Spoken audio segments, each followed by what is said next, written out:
Brasil, Coração do Mundo, Pátria do Evangelho, de Humberto de Campos, capítulo 6, A Civilização Brasileira. Nas praias largas e fartas de Santa Cruz, floresciam cidades prestigiosas. Com o feudalismo das capitanias, as cidades modernas do litoral do Brasil já conheciam os seus primórdios, destacando-se entre todos os núcleos populosos de Salvador e de São Vicente. Em vista das facilidades encontradas pelos colonizadores com o auxílio dos caramurus e dos ramalhos, que os haviam precedido na ação junto dos indígenas. Mas Portugal ainda não decidiu destacar os seus elementos mais valorosos para os trabalhos da colônia, preferindo enviar-lhe criminosos e homens sem escrúpulos.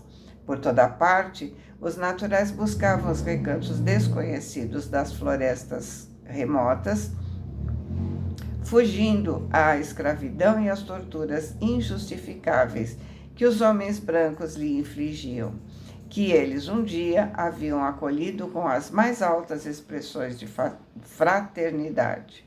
Ou seja, os índios acolheram fraternalmente o homem branco e agora precisavam fugir para as florestas, porque estavam sendo escravizados e torturados injustamente.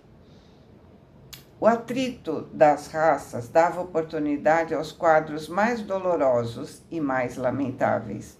Tomé de Souza estava substituído por Duarte da Costa, que, como o primeiro governador-geral, também trouxe consigo alguns dos missionários concitados por Ismael ao novo apostolado nas florestas americanas. Por essa época, os franceses desejaram aproveitar a encantadora beleza da Baía de Guanabara e, estabelecendo aí uma feitoria nos mesmos sítios por onde se havia retemperado Gonçalo Coelho nos primeiros anos decorridos após o descobrimento. Com a proteção do almirante Coligny, então favorito do rei Henrique II da França, Nicolau de Villegagnon aporta a Bahia Maravilhosa em 1555, fundando uma colônia na ilha de Sergipe, que tomou mais tarde o seu nome. Das árvores de Uruçu-Mirim, que hoje 1932, né? É a praia elegante do Flamengo. Os tamoios valentes contemplavam receosos a intromissão dos europeus na sua região privilegiada. Uruçu-Mirim é uma aldeia de tupinambás localizada nas margens da Baía de Guanabara, atual Glória. Mas Villegagnon, com a sua mentalidade religiosa e honesta, consegue captar a confiança dos naturais, concedendo-lhes o mesmo tratamento dispensado aos seus companheiros. Os indígenas recebem carinhosamente a orientação de Paicolás, é o nome que eles davam para o Villegagnon, tornando-se devotados colaboradores de sua obra. Enquanto os franceses vão se apoderando da costa, Dom Duarte, na Bahia, observa os seus movimentos, impossibilitado de adotar quaisquer providências. A metrópole portuguesa não se digna de enviar à colônia distante os elementos necessários para sua conservação e defesa. Villegagnon, localizado na Guanabara, edifica sua obra, mas os padres calvinistas que acompanharam sua expedição muitas vezes inutilizaram o trabalho construtivo com as suas discussões esterilizadoras.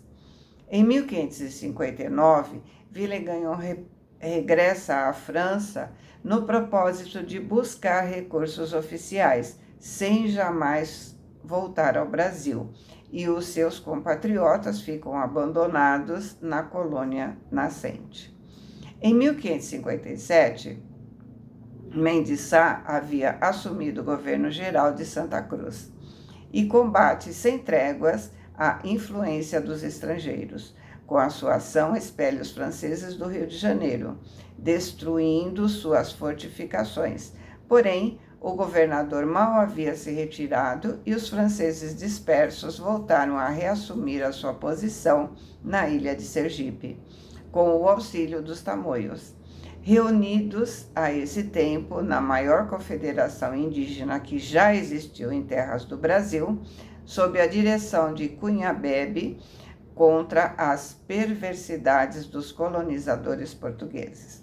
Cunha Bebe foi um famoso chefe indígena tupinambá brasileiro, tendo sido a autoridade máxima entre todos os líderes tamoios da região compreendida entre o Cabo Frio do Rio de Janeiro e Bertioga, em São Paulo. Também foi aliado dos franceses que estabeleceram na Baía de Guanabara em 1555, no projeto da França Antártica. É citada na obra do religioso francês André Trevet e do aventureiro alemão Hans Staden. Noticia-se que o chefe tamoio, em rituais canibais de sua tribo, tenha devorado mais de 60 portugueses. E a ilha de Sergipe é a ilha brasileira situada no estuário do rio Vaza Barres, município de São Cristóvão, estado de Sergipe, próximo à sua desembocadura no Oceano Atlântico. O governador-geral reconhece a necessidade de fundar uma povoação que ali ficasse como sentinela da costa, a fim de eliminar os derradeiros resquícios das influências francesas. O grande projeto aguarda oportunidade favorável para sua concretização. Estácio de Sá, sobrinho do governador, é então incumbido de comandar uma guarnição que ali se conserva, defendendo o reduto. A povoação se reparte em pequenas guarnições de militares, junto ao Pão de Açúcar, e numa das numerosas ilhas do Golfo Esplêndido. Mas os franceses se reúnem aos índios e Estácio de Sá morre em 1567, sustentando essas guerras. O combate em tais circunstâncias assume proporções extremamente ásperas e rudes. Mendes Sá reúne todas as forças disponíveis nas cidades da colônia e ataca todas as fortificações que existiam onde hoje se localizam a Praia do Flamengo e a Ilha do Governador. Obtendo a mais completa vitória sobre o inimigo, porém, lamentavelmente, permitindo que aí se consumasse inauditas crueldades com os vencidos. Então, os portugueses instalam a cidade, que fica definitivamente fundada no Morro de São Januário, mais tarde, do Castelo. O Morro do Castelo foi um acidente geográfico que existiu na cidade do Rio de Janeiro.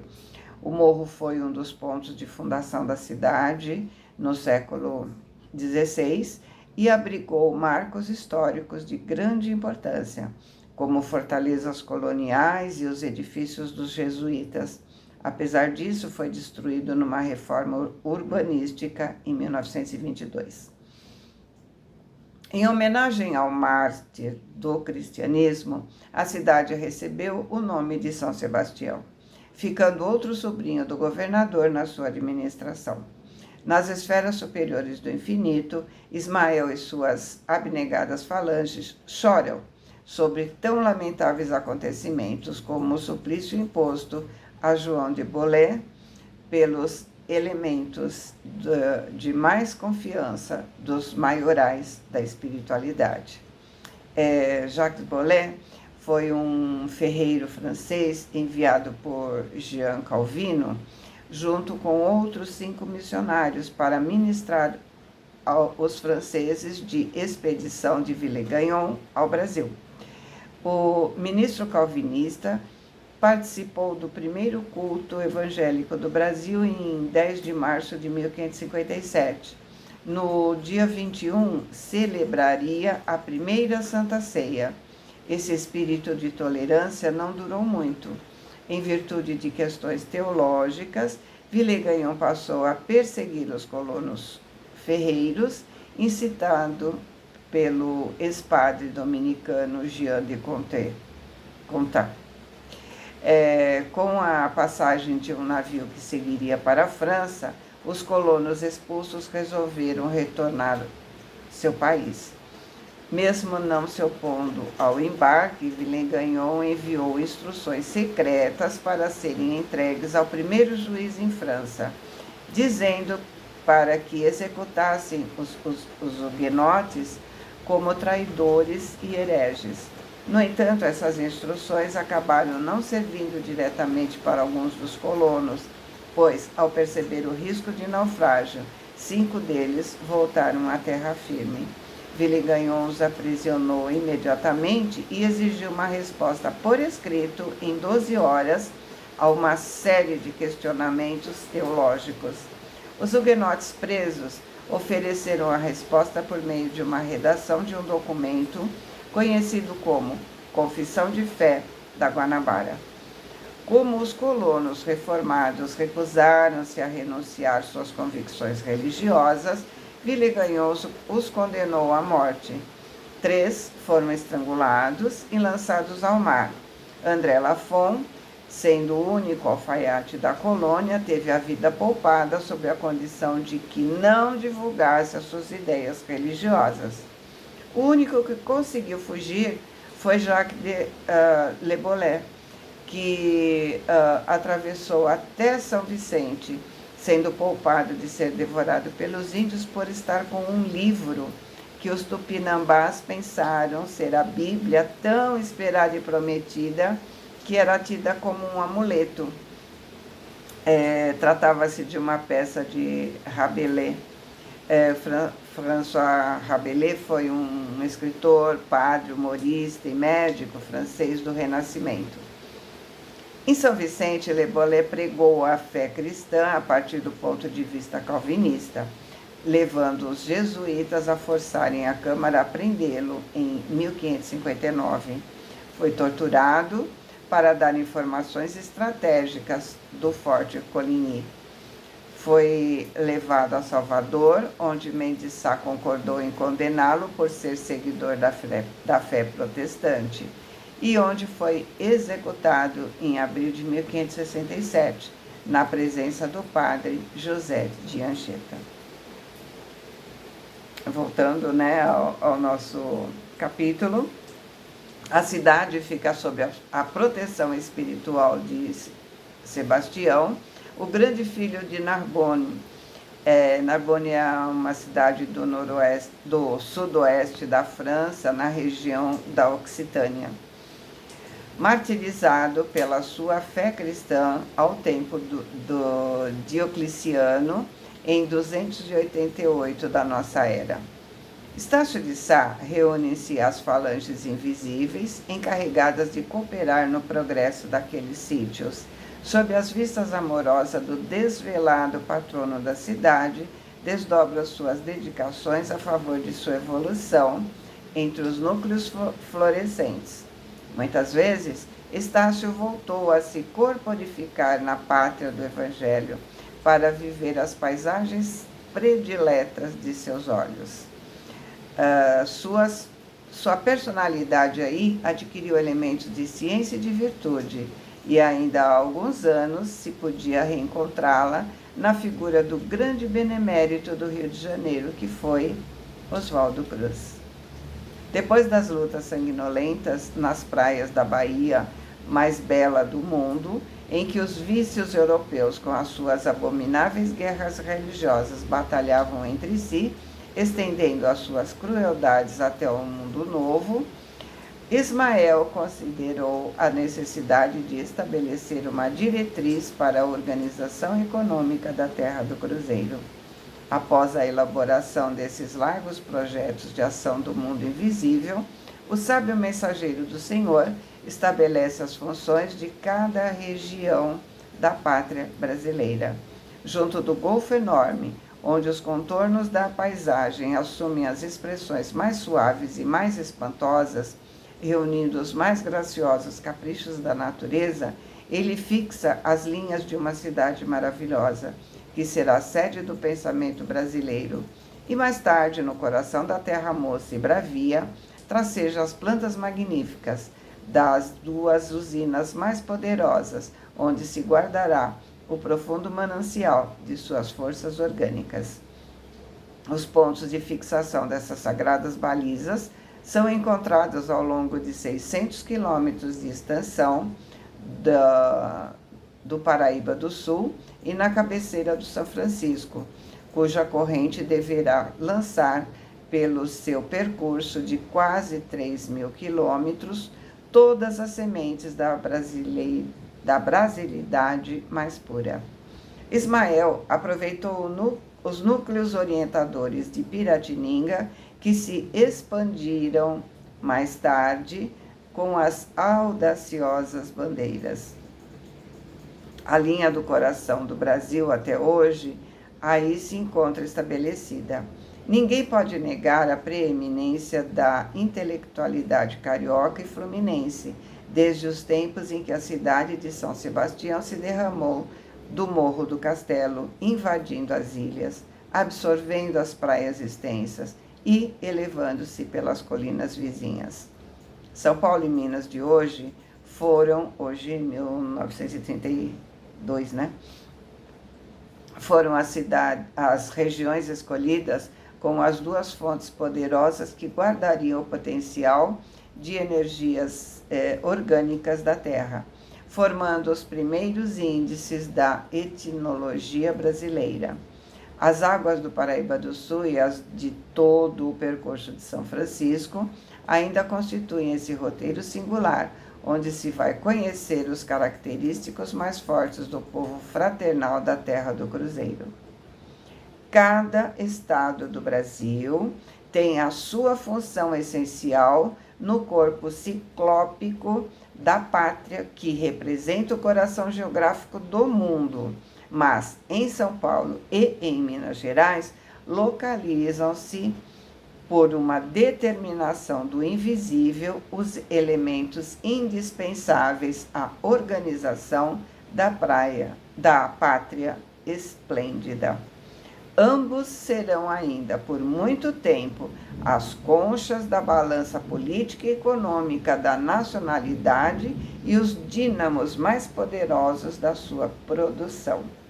Obedecendo os elevados propósitos do mundo invisível, ambos ficaram irmanados junto do cérebro do país por infalíveis disposições do determinismo geográfico que os reúne para sempre.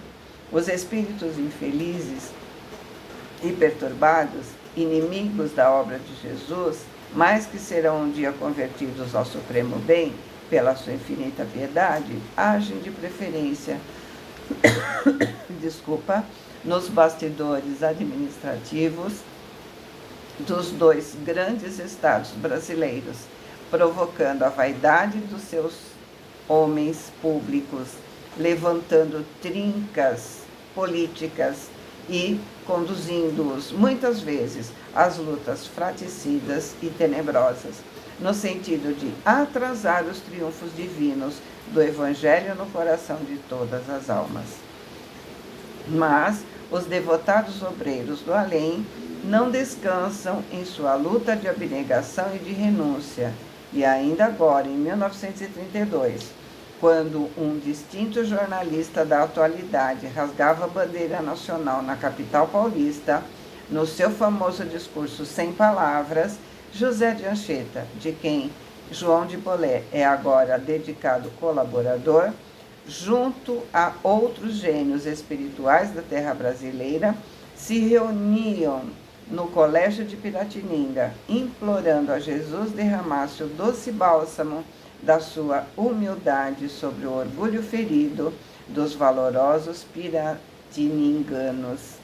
Então, Ismael estende a sua bandeira de perdão e de concórdia sobre os movimentos fraticidas, reunindo de novo os irmãos dos dois grandes estados centrais do Brasil para a realização da sua obra do Evangelho.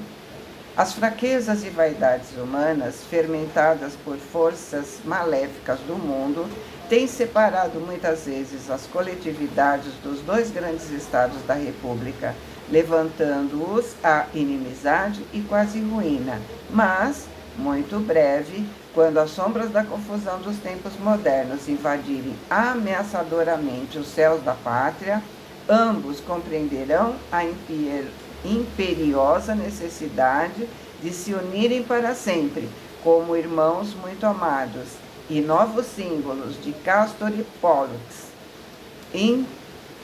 expandirão juntos as suas energias étnicas, modeladoras da terra do Evangelho, absorvendo nos seus surtos extraordinários a expressão excessivamente indiática do Amazonas, ao norte, e as influências platinas nas planícies do Rio Grande, por cumprirem de mãos dadas os imperativos da sua grande missão histórica.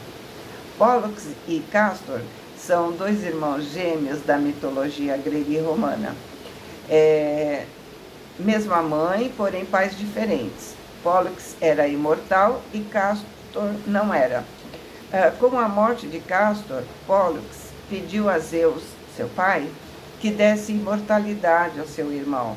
Então hoje eles formam a constelação de Gêmeos. Nesse tempo, que não vem muito longe, as mensagens de fraternidade e de amor expedidas pelos gênios inspiradores do Brasil, do Sagrado Colégio de Piratininga, primeiramente tocarão na coroa de suaves neblinas das montanhas, antes de ascenderem para os céus. E assim Humberto de Campos termina esse capítulo. Boa semana, fiquem com Deus, amo vocês.